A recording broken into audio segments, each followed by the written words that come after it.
Well, good morning, everyone. Thank you for attending today's Tech Talk. My name is Beth Whipple. I'm one of the research librarians here at the Ruth Lilly Medical Library, and I'm going to talk about some of the test prep resources that are available through the Ruth Lilly Medical Library. So just a quick clarification, we talk about test prep a lot, at least here in the library, and what we mean is test preparation, and we mention test preparation materials. So generally we have two types. We have books, so those could be print books that we keep in the library, or they could also be electronic books that we have, as well as question banks or Q banks. And some of the driving forces behind having test prep for our medical students and our residents are for course exams. So most courses would have one or multiple exams throughout their duration. And so some of the test prep resources can help them prepare for that, as well as the other materials they have from their class. Another reason is for clerkship exams or shelf exams. Generally, those are referred to as shelf exams, and it used to be that you would typically take it off the shelf. So for most of the clerkships that we have, so these are usually when students are doing their clinical rotations, they might have an exam at the end of their rotation. So we also have resources for that. Additionally, we also have resources for national tests that are taken by medical students across the country. So those include 3 steps, step 1, step 2, and step 3. Step 1 is taken at the end of the second year for medical students. Step 2 is taken generally before they graduate from medical school, and step 3 is taken during their residency. So for some of the materials that are available here at the School of Medicine through our library, in print what we have downstairs, on the first floor are 5 series that we have on order that we generally get these every year, and it has a 7-day checkout. This is different from how it used to be. These are all on the reserve bookshelf, which is in front of the circulation or main desk on the first floor of the library. These are the board review series, the blueprint series, the first aid USMLE, the NMS or the National Medical Series, and pre-test series. So when these come out every year, we get these in print. One of the reasons that we have these in print and we don't have all these electronically is because that's how the test prep people who produce these materials want it to be. They can make it very difficult for us to get an institutional subscription to some of these materials, which is why we might have the latest version in print, and even if we have the latest version, this is in quotes, online, it's the latest thing that they're going to give us, but it might not be the most current edition that's out there. So this is one of the reasons we buy in print, because we really try and keep things electronic as much as possible. So for the most current things, sometimes we get it in print. And I think another reason is they really want not libraries, but individual people to buy these things themselves. So one of the areas other than the e-books are these question banks. And so how does the library choose what we're going to purchase? So we do sort of have a process for this, and people in here from the library, feel free to correct me if I misspeak. Partly it's the availability of an institutional purchase. So we know all the medical students want UWorld or USMLE World. It is prohibitively expensive for the library to purchase these. So that is why this turns out to not be an option for us. Other things that students want are it's only available for an individual, not for an institution. We also look at the usability of these materials. Some things that have been in print, things are moving electronically, but still sometimes the electronic format is it's not usable from our perspective. Cost is also a consideration. Obviously, we have budgets and we can spend money in certain areas, and so things need to fit within how we're able to budget our money. We also have run a temporary trial of various products before for ones that fit our criteria above. And then we really do want your feedback on what is useful for you, what is not useful, and then we also look at our usage numbers. So I think it was about 2 years ago, we tested these 3 resources, Board Vitals, Exam Master, and USMLE Easy, and based on the feedback and usage stats that we had, we purchased Board Vitals and USMLE Easy. So what a question bank is, generally it will contain thousands of questions, and these will, usually it's multiple choice questions, and they have up-to-date explanations along with each question. So as a student is going through, whether they get the correct or incorrect answer, there's usually an explanation with each of those. So not only are you knowing if you're right or wrong, you also are getting additional information which will hopefully help build your knowledge bank and help you to improve in your test taking. It also contains, both of them contain detailed feedback and assessment, so students can see how they compare with their peers. They can figure out which subjects they've already tested on if they take a test multiple times, as well as some other information. We do have question banks for USMLE Step 1, 2, and 3. And then also within Board Vitals, we were able to purchase the shelf exam. So again, these are generally tied to the clinical rotations that the students do. And so we have those shelf exams that they can take in preparation for the exams they will take. We do have several test prep ebook collections, and I'm going to highlight several of them because we have them and I think that they're useful. So the first one I want to mention is the LWW Health Library Clerkship or Clinical Rotations Collection. What is in this particular section are related texts, so not necessarily strictly test prep, but related texts that can help them in their studying, as well as self-assessment resources, which includes the Blueprint series, which is a test prep series, and it also has some cases for each clerkship, so they can sort of read through the case, and it will ask them questions as they go throughout, and then we'll have answers. So it's a little different from a question bank, but it should help collect their knowledge. Another collection that we have is through Access Medicine. It's called Case Files. We have selected cases, not the entire run of case files. So we actually trialed that LWW collection as well as the Access Medicine case files, and based on the feedback that we received in our usage, we purchased the LWW collection. So we do have some of these case files available through Access Medicine, but it's not the full run. It's just a selected few. And also within Access Medicine, there are basic sciences cases as well as clinical medicine cases. Also, we have a ebook collection within First Aid. So we actually have two collections. One is for USMLE Prep. So those are generally for your Step 1, Step 2, Step 3. We have several textbooks in there. And then we also have First Aid collection for clerkships. So those could be First Aid for emergency medicine, First Aid for your family medicine clerkship, etc. And these are all, these are books, so again, not question banks, but entire books. You can download the entire book. And one note is these are usually one edition behind. So as I mentioned earlier, they still want students to purchase these themselves, and so we try and get sort of the best that we can, but a lot of times what we're able to purchase is going to be one edition behind. I will say that these things do continue to be used. Both are these things that are electronic as well as some of our older test prep books in print, so we think it's still valuable for students because they're still using them and checking them out, but just note that these things sometimes are not the most current. And then we do have a lot of other ebooks that aren't mentioned in some of those previous collections.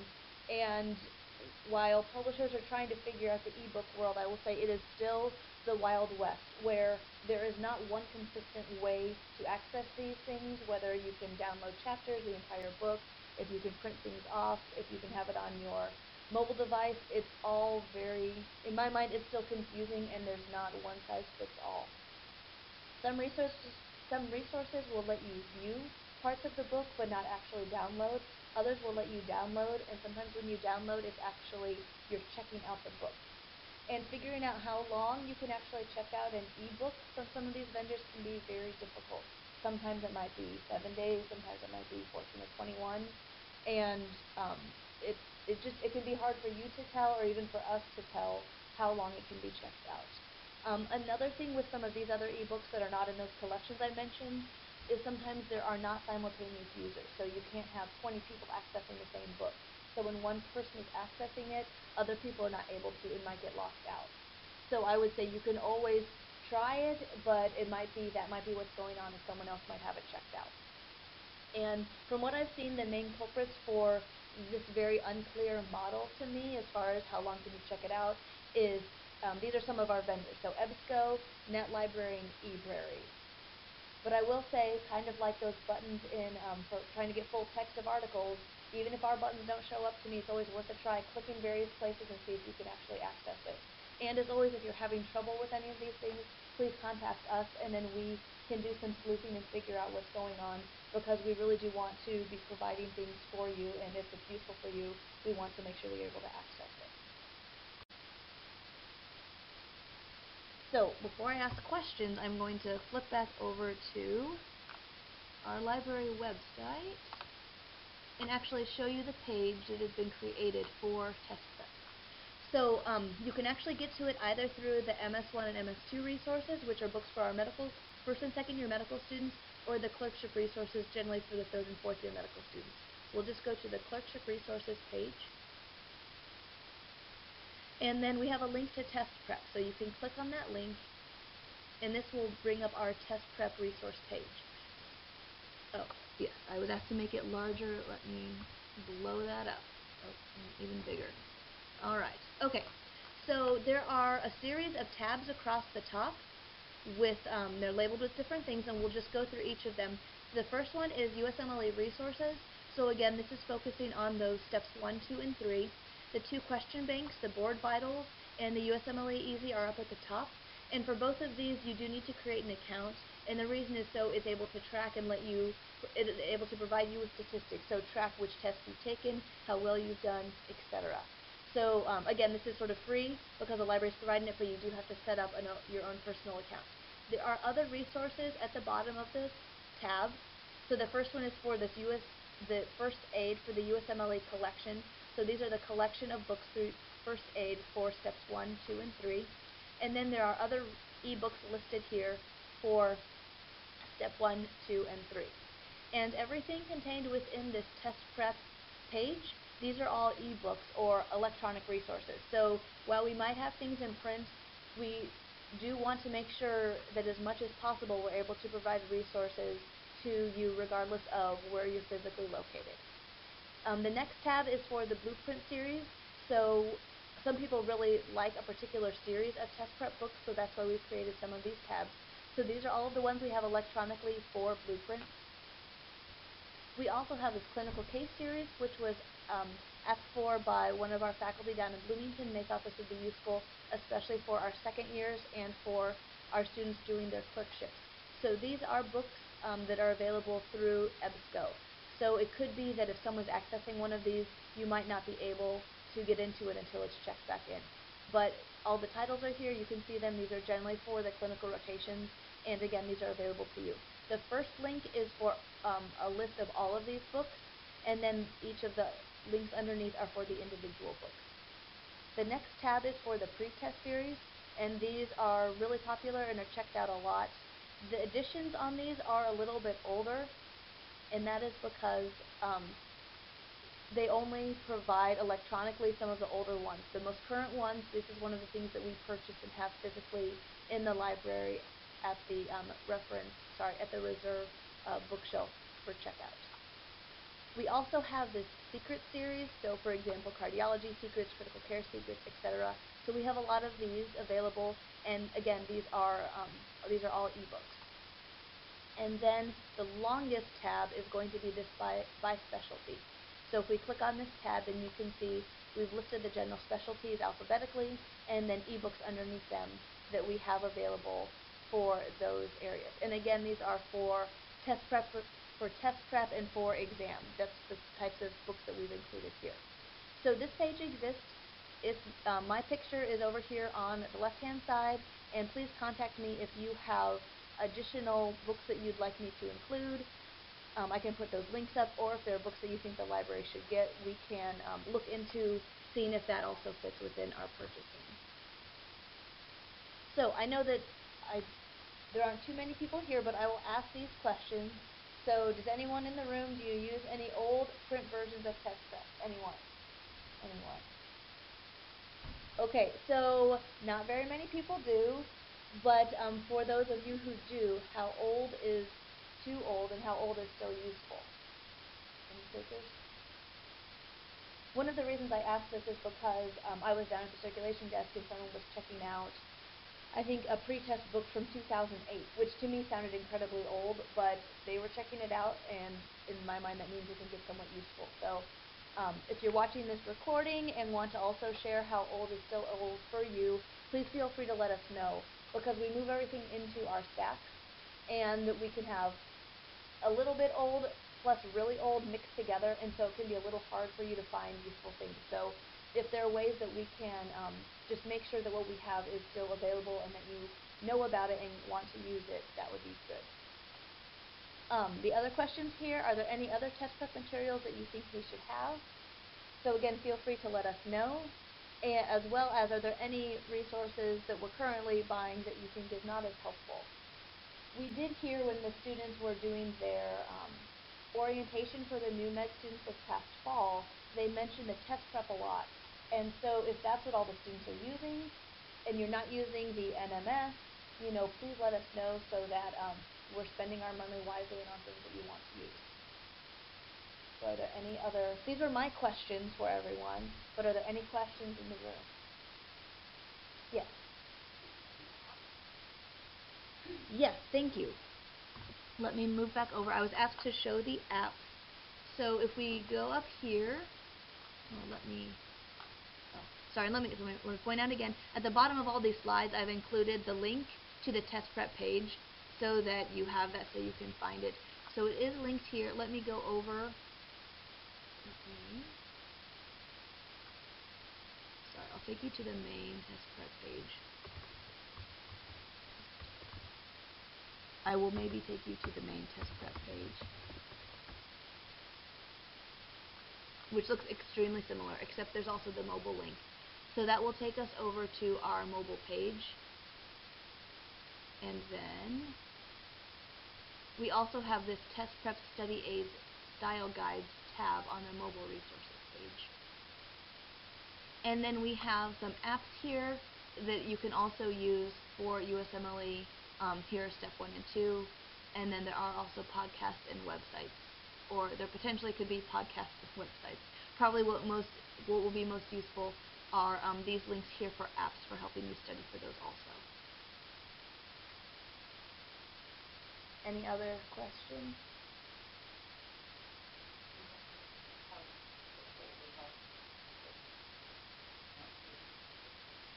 Okay. I'll show you my last. Maybe. And I do want to shout out a special thanks to Terry Bennett, who has helped me try and understand all of this ebook checking in, checking out business, because we've talked about it multiple times and I still find it confusing and not straightforward. And also help with all of the links and making sure everything looks good. So my email is on here, ewhipple@iu.edu. Also, you can always contact us. Let me go back to the main library page. You can also contact us either through chat, which is available here 10 a.m. to 2 p.m. Monday through Friday. You can also email to our MedLRef, our reference account, or you can also call us. So those are all different ways that you can get a hold of us in the library if you have further comments about this. So there's another question. Yes? Just a question. Do we get any requests for step 3? And I know that kind of includes graduation of med school and readiness for the run time period. Terry, do you have any insight into that? Because I do not. Yeah, we don't get very many requests, and I know that the electronic sector that we just purchased is also in there, so we don't have very much use of that yet. Tom, do you know the way you normally take that? I mean, this would be after they graduate, right? So do they get to all their own residency?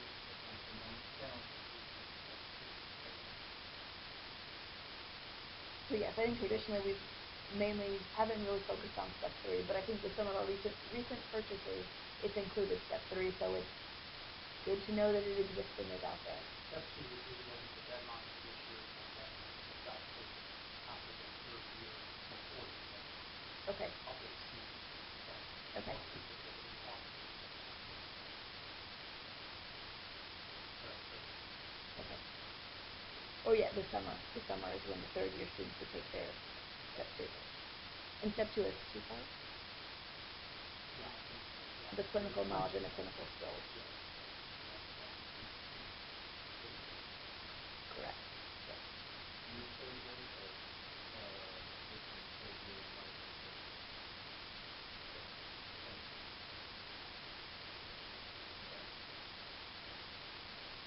In the second year, when you learn step 2.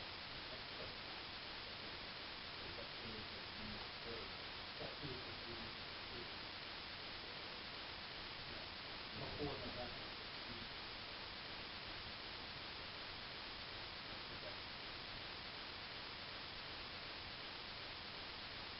All right. Well, I hope this was helpful for you.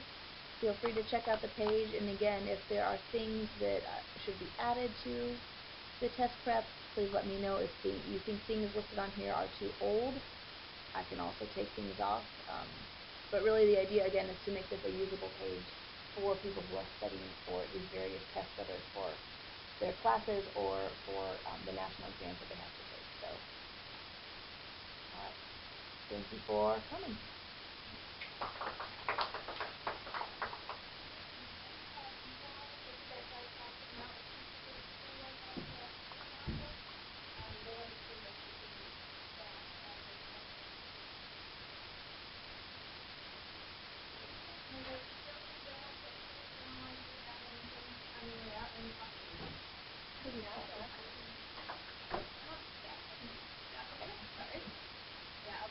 And I'll throw in some stuff for the